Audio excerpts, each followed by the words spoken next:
সাফল্য তখনই আসে যখন তুমি তোমার নিজের ক্ষমতার পুরোটা কোনো কাজে বিলিয়ে দিবে। সফল হতে হলে তোমার সামনে আসা সব প্রতিবন্ধকতার মোকাবিলা করতে হবে। বেছে বেছে চ্যালেঞ্জ নেওয়া যাবে না।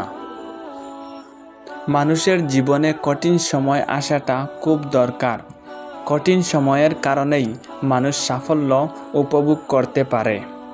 তোমার যা নেই তা অর্জন করাটাই সফলতা নয়। সফলতা হচ্ছে তোমার সব কিছু হারিয়ে ফেলার পরও হাল ছেড়ে দেওয়া নয়।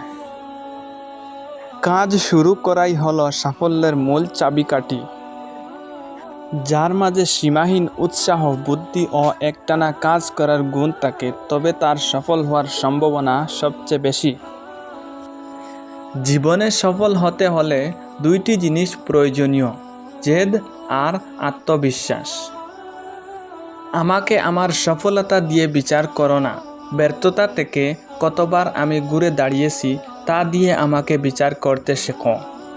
ব্যর্থ হওয়ার নানান উপায় আছে, কিন্তু সফল হওয়ার উপায় একটাই, এবং তা হলো কঠোর পরিশ্রম। সাফল্য তাদের কাছেই ধরা দেয় যারা এর সন্ধানে সর্বদা ব্যস্ত থাকে। সাফল্য তোমার কাছে নিজে থেকে ধরা দেবে না, তোমাকে সাফল্য অর্জন করতে হবে।